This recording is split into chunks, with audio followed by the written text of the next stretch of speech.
আসসালামু আলাইকুম প্রিয় ভিউয়ার্স। দৈনিক জাগো নিউজ 24.com থেকে গুরুত্বপূর্ণ একটি সংবাদ পাঠ করছি। ফের ফিরছে প্রাথমিক বৃত্তি পরীক্ষা, বাড়ছে টাকা শিক্ষার্থী।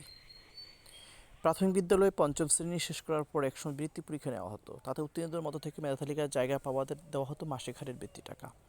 2009 সালে চালু হয় প্রাথমিক শিক্ষা সমাপনী পরীক্ষা পিইসি। সে বছর থেকে বন্ধ হয়ে যায় বহুল কাঙ্ক্ষিত বৃত্তি পরীক্ষা। শিক্ষিত অভিভাবকরা তো বটেই, শিক্ষকরা বৃত্তি পরীক্ষা বন্ধ হওয়ার ক্ষোভ জানিয়ে আসছিলেন। সে সময় বৃত্তি পরীক্ষার বহালের দাবিতে মাঠে নেমেছিলেন অভিভাবকরা। তৎকালীন আওয়ামী লীগ সরকার তা আমলে নেয়নি। ফলে বৃত্তি পরীক্ষার বিষয়টি ভুলতে বসেছিলেন শিক্ষার্থী অভিভাবকরা।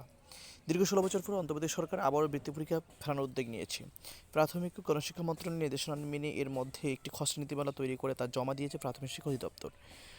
খসড়া নীতিমালা নিয়ে এক দফা বৈঠকও হয়েছে। শিগগিরই নীতিমালা আনুষ্ঠানিকভাবে প্রকাশ করা হবে। প্রাথমিক শিক্ষা অধিদপ্তর সূত্রে জানায়, চলতি বছরের শুরুর দিকে প্রাথমিক ও গণশিক্ষা মন্ত্রণালয়ের বৃত্তি পরীক্ষা আগের নিয়মে ফেরানোর নির্দেশনা দিয়ে অধিদপ্তরে চিঠি দেয়। পরে অধিদপ্তর আগের নিয়মের সঙ্গে বেশ কিছু যুগোপযোগী করে খসড়া নীতিমালা তৈরি করছে। তা এখন চূড়ান্তভাবে প্রজ্ঞাপন জারির অপেক্ষায়। দীর্ঘদিন পর বৃত্তি পরীক্ষায় ফেরানোর খবরে খুশি অভিভাবকরা। তারা বলছে, প্রতিযোগিতামূলক পরীক্ষা না থাকায় সন্তানদের পড়ার টেবিলে বসানোর অভ্যাস করতে পারছেন না তারা। তৃতীয় শ্রেণী পর্যন্ত কোনো পরীক্ষা নেই। ফলে শিশু শিক্ষার্থীরা প্রতিযোগিতামূলক পরীক্ষা সম্পর্কে কোনো ধারণা না নিয়েই বেড়ে উঠছে। বৃত্তি পরীক্ষা ফেলে কিছুটা হলেও শিক্ষার্থীরা ধারণা পাবে। তো বৃত্তি পরীক্ষার বৈষম্য তৈরি হয় বলে মনে করেন শিক্ষাবিদরা। তারা বলছে, এত বিদ্যালয়ের কিছু শিক্ষার্থীকে আগে থেকে বিশেষ পরিচর্যা করা হয়, তারাই বৃত্তি পরীক্ষা নেয়। বিদ্যালয়ের ফলাফল ভালো দেখানোর জন্য শিক্ষকরা বৃত্তি পরীক্ষা দেওয়া গুটি কয়েক শিক্ষার্থীর দিকে বেশি মনোযোগ দেন। তাছাড়া মফস্বল প্রাথমিক বিদ্যালয়ে ধনী বা সচ্ছল পরিবারের সদস্যদের এ ধরনের পরীক্ষায় অংশ নিতে দেওয়া হয়। দরিদ্র পরিবারের সন্তানদের নিরুৎসাহিত করা হয়, সেজন্য তারা বৃত্তি পরীক্ষা বাতিলের দাবি জানিয়ে আসছেন। চলতি বছর থেকে বৃত্তি পরীক্ষা চালু করা হবে। পঞ্চম শ্রেণীর বার্ষিক পরীক্ষা শেষে ডিসেম্বরের মধ্যেই এই পরীক্ষা আয়োজন সব পদক্ষেপ নেবে প্রাথমিক ও গণশিক্ষা মন্ত্রণালয় এবং প্রাথমিক শিক্ষা অধিদপ্তর। প্রতিটি প্রাথমিক বিদ্যালয় থেকে 20% শিক্ষার্থী বৃত্তি পরীক্ষা অংশ নিতে পারে। সেটিও কিছুটা বাড়ানোর সুপারিশ করছে অধিদপ্তর। প্রাথমিক শিক্ষা অধিদপ্তরের মহাপরিচালক ডিজি আবু নূর মোহাম্মদ শামসুজ্জামান জাগো নিউজকে বলেন, এবছর থেকে বৃত্তি পরীক্ষা হবে, এরা নিশ্চিত। শিগগির বৃত্তি পরীক্ষার নিয়মকানুন কী হবে তা নীতিমালা চূড়ান্ত করে প্রকাশ করবে মন্ত্রণালয়। কত শিক্ষার্থী বৃত্তি পরীক্ষা অংশ নিতে পারবে এমন প্রশ্ন তিনি বলেন, আগের নিয়ম অনুযায়ী প্রতিটি সরকারি প্রাথমিক বিদ্যালয় থেকে সর্বোচ্চ 20% হারে শিক্ষার্থীদের বৃত্তি পরীক্ষা দিতে দেওয়া হতো। এটা এখন বাড়ানোর প্রয়োজন বলে আমরা মনে করছি। সেজন্য এটা 20 থেকে বাড়িয়ে 25% করার প্রস্তাব করা হয়েছে। প্রাথমিক বৃত্তি পরীক্ষার মাধ্যমে শিক্ষার্থীদের দুই ধরনের বৃত্তি দেওয়া হয়। একটি হলো ট্যালেন্ট ফুল, আরেকটি সাধারণ বৃত্তি। 2009 সালে সবশেষে চালু থাকার সময় ট্যালেন্ট ফুলের বৃত্তি পাওয়া একজন শিক্ষার্থীকে মাসে 300 টাকা হারে এবং বৃত্তির অর্থ দেওয়া হতো। আর সাধারণ বৃত্তি প্রাপ্তরা পেত 225 টাকা। বৃত্তি নীতিমালা যুগোপযোগী করে এবার টাকার পরিমাণ বাড়ানো হচ্ছে। বর্তমান বাজার মূল্য শিক্ষা উপকরণের দাম বিবেচনায় দুই ধরনের বৃত্তির অর্থ দ্বিগুণ করার সুপারিশ করছে প্রাথমিক শিক্ষা অধিদপ্তর। অধিদপ্তরের বৃত্তি শাখা তথ্য মতে খসড়া নীতিমালায় ট্যালেন্ট ফুল বৃত্তির পরিমাণ 300 থেকে বাড়িয়ে 600 টাকা এবং সাধারণ বৃত্তিপ্রাপ্ত 225 থেকে বাড়িয়ে 450 টাকা করার সুপারিশ করেছে অধিদপ্তর।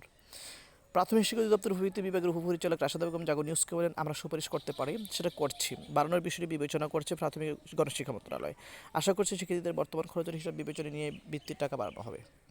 2008 সালের ডিসেম্বর সবশেষ আগের নিয়ম বৃত্তি পরীক্ষা হয়। সে সময় সারা দেশের থেকে ট্যালেন্ট ফুল সাধারণ ক্যাটাগরিতে প্রায় 85,000 শিক্ষার্থীকে বৃত্তি দেওয়া হয়। তার মধ্যে 33,000 শিক্ষার্থী ট্যালেন্ট ফুল, 49,330 জন সাধারণ বৃত্তি পেয়েছিল। উপজেলা ইউনিয়ন ওয়ার্ড ভিত্তিক কোটা পদ্ধতিতে বৃত্তি দেওয়া হয়। গত 16 বছর প্রাথমিক বিদ্যালয়ের শিক্ষার্থী বেড়েছে কয়েক গুণ। ফলে এবার আরও বেশি শিক্ষার্থীকে বৃত্তি দিতে চায় অধিদপ্তর। প্রাথমিক শিক্ষা অধিদপ্তরের মহাপরিচালক ডিজি আবু মোহাম্মদ শামসুজ্জামান বলেন, বর্তমান দেশে প্রায় 1 কোটি শিক্ষার্থী সরকারি প্রাথমিক বিদ্যালয়ে পড়ালেখা করছে। সেই হিসাবে 1% শিক্ষার্থীকে বৃত্তি দিলেও তা 1 লাখ হওয়া উচিত। সেজন্য আমরা আরও বেশি শিক্ষার্থীকে বৃত্তি দিতে সুপারিশ করছি। সবচেয়ে 82,500 শিক্ষার্থী বৃত্তি পেয়েছিল। আগামীতে সেটি 1 লাখ বা তারও বেশি হতে পারে। আগের নিয়মে শুধু সরকারি প্রাথমিক বিদ্যালয়ের শিক্ষার্থীরা পঞ্চম শ্রেণীর শেষে প্রাথমিক বৃত্তি পরীক্ষা অংশ নিতে পারত। এবার তার সঙ্গে বেসরকারি বিদ্যালয়গুলোও যুক্ত করা হচ্ছে বলে গুঞ্জন ছড়িয়ে পড়ছে। এই নিয়ে সরকারি প্রাথমিক বিদ্যালয়ের শিক্ষকরা ক্ষোভ জানিয়েছেন। তারা শুধু সরকারি প্রাথমিক বিদ্যালয়ের শিক্ষার্থীদের বৃত্তি পরীক্ষায় অংশগ্রহণের সুযোগ দেওয়ার দাবি তুলেছেন। প্রাথমিক শিক্ষা অধিদপ্তরের কর্মকর্তারা বিষয়টি নিয়ে মুখ খুলছেন না। তাদের ভাষ্য বিষয়টি স্পর্শকাতর। প্রাথমিক গণশিক্ষা মন্ত্রণালয়ের সিদ্ধান্তের আগে এই নিয়ে তারা কথা বলতে পারবে না।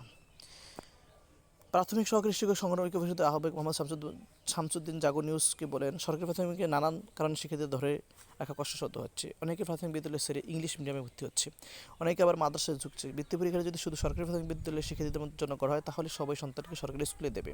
সেজন্য আমরা পুনরায় চালু হতে যাওয়া প্রাথমিক বৃত্তি পরীক্ষা শুধু সরকারি প্রাথমিক বিদ্যালয়ে অধ্যয়নরত শিক্ষার্থীদের অংশগ্রহণ নিশ্চিত করতে দাবি করেছি। অন্তর্বর্তী সরকারি প্রাথমিক স্তরে আবার বৃত্তি পরীক্ষা ফেরানোর চূড়ান্ত সিদ্ধান্ত নিল। এ নিয়ে আপত্তি জানিয়েছেন প্রাথমিক শিক্ষা সংশ্লিষ্ট অনেক শিক্ষাবিদ, বেসরকারি উন্নয়ন সংস্থা কর্মীরা। তাদের মতো প্রাথমিক বৃত্তি পরীক্ষা বাস্তবে শিশুদের জন্য বৈষম্য সৃষ্টি করে। এটি শিশু বিকাশ ও পরিপন্থী, এতে বিভাজন ও তৈরি আশঙ্কা রয়েছে। দেশের প্রাথমিক শিক্ষা মাননের অন্তর্বর্তী সরকার একটি পরামর্শ কমিটি গঠন করেছিল। তারাই মধ্যে সুপারিশ সহ প্রতিবেদনে জমা দিয়েছে। পরামর্শ কমিটির প্রধান ছিলেন ব্রাক বিশ্ববিদ্যালয়ের ইমেরিটাস অধ্যাপক ডক্টর মঞ্জুর আহমদ, তিনি প্রাথমিক বৃত্তি পরীক্ষা ফেডারের পক্ষে নন।